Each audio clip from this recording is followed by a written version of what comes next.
नमस्कार मित्रांनो, आजच्या गोष्टीचं नाव आहे वाल्या कोळी. एका जंगलामध्ये एक कुटुंब राहत होतं. वाल्या कोळी, त्याची बायको, मुलगा आणि मुलगी. त्या वाल्या कोळ्याचे रोजचे काम म्हणजे वाटेमध्ये बसायचे आणि यात्रेकरूला लुटायचे. जंगलाच्या आडवाटेला लपून बसायचे आणि तिथे कोणी यात्रेकरू आला की त्याचे सगळे दागिने पैसे काढून घ्यायचे आणि त्याला मारून टाकायचे.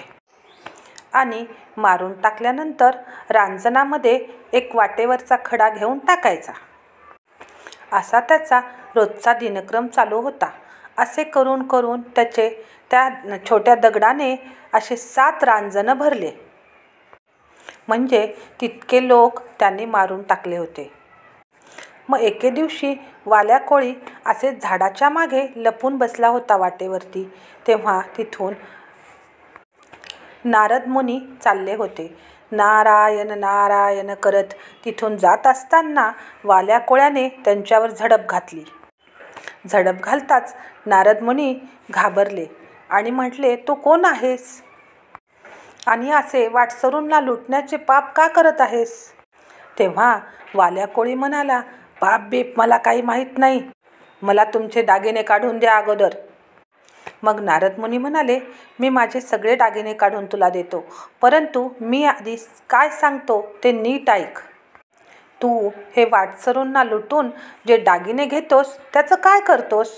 वाल्या कोळी म्हणाला, माझं कुटुंब त्यावर जगतं, त्यांचा उदरनिर्वाह त्याच्यावर होतो. नारद मुनी म्हणाले, पण पापाचा भागीदार तर तू होतोयस. वाल्या कोळी म्हणाला, पाप बीप मला काही माहीत नाही. नारद मुनी म्हणाले, तू जे हे वाईट कर्म करतोस त्याचे जे पाप आहे ते तुला वाईट वृत्तीने तुला परत मिळेल आणि तुला ते भोगावे लागेल. मग वाल्या कोळी म्हणाला, मग मी आता काय करू?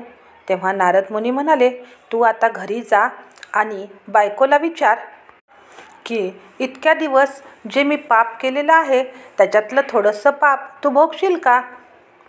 तुझ्या कुटुंबातील कोणी तुझे थोडेसे पाप घेते का ते विचार आणि मग परत माझ्याकडे ये. मग तो वाल्या कोळी म्हणाला, तुम्ही तर फार हुशार निघालात. मी घरी विचारायला गेलो की तुम्ही पळून जाताल. नारद मुनी म्हणाले, नाही नाही, मला झाडाला बांधून ठेव, मी अजिबात पळून जाणार नाही. मग वाल्या कोळ्याने त्यांना झाडाला बांधून ठेवले आणि घरी गेला. घरी गेल्यानंतर बायको स्वयंपाक करत होती. एवढ्या लवकर कसं काय आलात म्हणाली.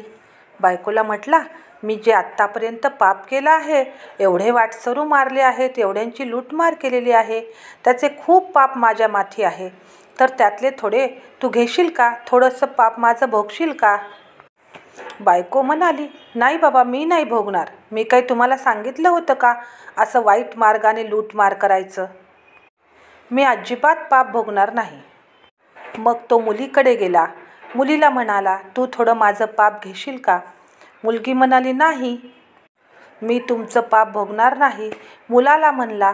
मुलाचं पण तेच उत्तर आलं की मी नाही भोगणार तुमचं पाप. मग वाल्या कोळ्याचे खाडकन डोळे उघडले की आपण इतक्या दिवस एवढं पाप केलं आणि आता ते आपल्याला एकट्यालाच भोगावं लागणार आहे. कोणीच तयार होत नाही आपलं थोडंसुद्धा पाप घ्यायला. आपण लूटमार केलेलं घ्यायला सगळेजण होते, पण आता पाप फेडायला मात्र कोणीही तयार होत नाही. तेव्हा त्याला एकदम रडू कोसळलं. आता काय करायचं? मग तो जंगलात गेला. नारद मुनी तेथेच होते. नारद मुनी म्हणाले, काय झालं? काय म्हणले तुझे कुटुंबीय? तेव्हा वाल्या कोळी म्हणाला की माझे पाप घ्यायला कोणीही तयार नाही. आणि त्याने नारद मुनींचे पाय धरले आणि ढसढसा रडू लागला. मी आता काय करू? माझ्या हाताने खूप पाप घडले आहे, आता हे मी कसे फेडू? मग नारद मुनींनी त्याला एक उपाय सांगितला. इथे झाडाखाली बस आणि राम नामाचा सतत जप करत राहा. परंतु त्या वाल्या कोळ्याचे पाप इतके झाले होते की त्याच्या तोंडाला राम नाव येतच नव्हतं. तो मरा मरा असं म्हणत होता. तेव्हा नारद मुनींनी त्याच्या डोक्यावर हात ठेवून त्याला राम असे म्हणायला शिकवले आणि तो रामाचा जप करत जंगलात बसला. त्याने प्रचंड रामनामाचा जप केला. वर्षानुवर्ष तसाच जप तो करत राहिला. मग त्याचे सर्व पाप नष्ट होऊन तो पापमुक्त झाला आणि वाल्या कोळ्याचा वाल्मिक ऋषी बनला.